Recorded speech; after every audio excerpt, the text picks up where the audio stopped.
Hey there! I'm Roscoe the raccoon, and this is the Campfire Series by North Dakota State Parks. Come explore with me!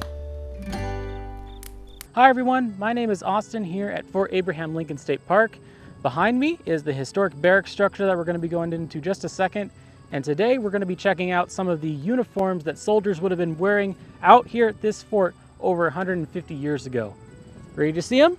All right, follow me. Welcome everyone inside the barracks. We're going to start with clothing first.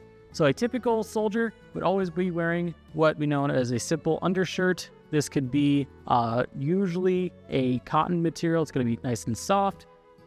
On top of the undershirt, they would be wearing your typical U.S. Army blouse or jacket. The soldier would have the shirt on right underneath so that the cotton blocks the very scratchy wool fabric of the jacket.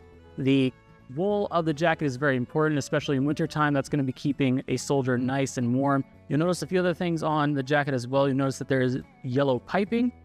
So here at the time of the fort, the yellow piping indicates that this soldier is part of the cavalry, and as opposed to infantry or artillery, who would have either light blue or red piping to designate those branches. You'll also notice here on the sleeves that the soldier does not have any other indicators on the sleeve. If he had something else on the shoulders, those insignia would be designating what rank he is. Since this jacket does not have anything on it, that means he would be a regular private. Next, we're going to move on to the trousers or pants. So here we're going to have light blue trousers that they would be wearing. You could wear this with either a typical waist belt like we do today, or you could also hold these up with a pair of suspenders that would be fitted onto the buttons on the front as well as the back, and those would go up over your shoulders, and thus that would keep your pants up that way. You notice that these pair of pants also have yellow striping on here. This actually indicates that this soldier would actually be a corporal rather than a private. If he was a private, there would be no yellow piping at all. Any thicker on the piping, as the stripe gets thicker, that also designates your rank as well. So this would be made of 100% wool.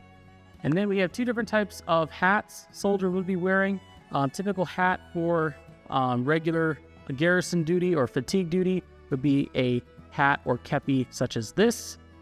Not really good for keeping the sun out of your eyes, just good enough to fit on your head really. We do have a pair of crossed sabers here, or swords. Crossed sabers or swords indicate that the soldier is also within the U.S. Cavalry. If he was in the infantry, rather than swords, he would have crossed rifles, and if he was in the artillery, he would have a cannon on there. Some soldiers would also have a letter and a number on their hats, the number indicating what regiment that he's in. So for example, 7th Cavalry, and then the letter would designate what company or troop within that regiment.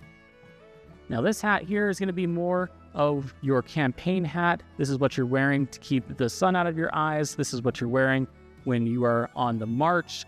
This is kind of more comfortable to wear. It fits on your head a little bit easier, keeps the sun out of your eyes, as I said, and it's a little bit more plain looking. No insignia on this one, as you can see.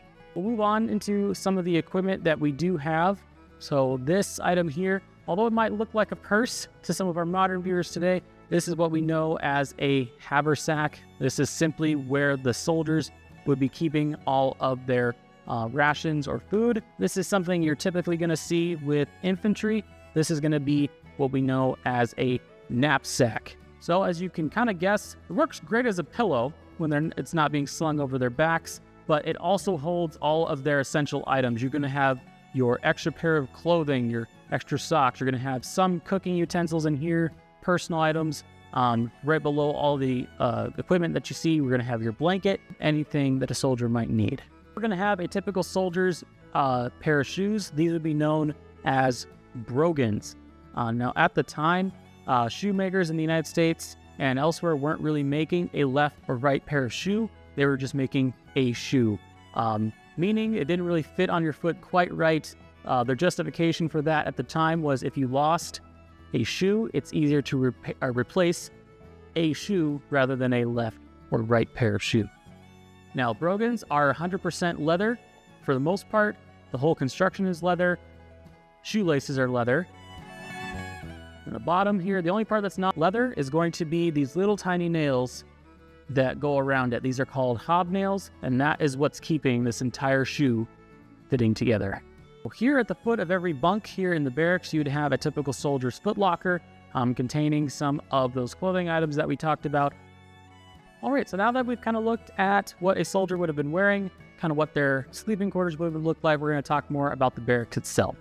Each wing, like the one you see behind me, would be housing somewhere between 50 and 70 men, with the enlisted men sleeping in these rooms here, and then the rooms down that way, you're going to have some of your NCOs or non-commissioned officers who are in charge of the guys in here. You'll notice on either end of the room, we're going to have fireplaces.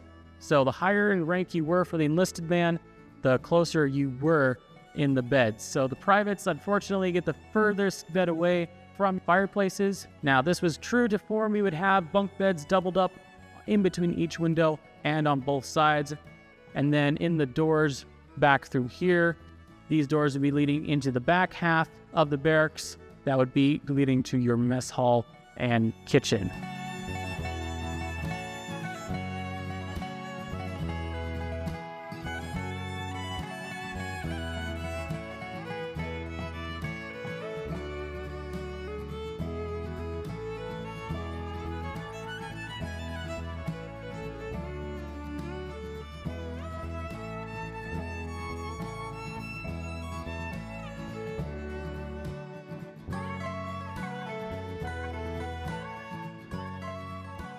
Hope you learned a little bit of what soldiers' lives would have looked like out here in the barracks and kind of what they would have been wearing.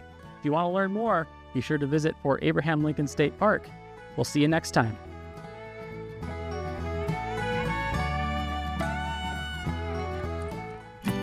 Wasn't that fun? I can't wait for our next adventure. Until then, you know where to find me.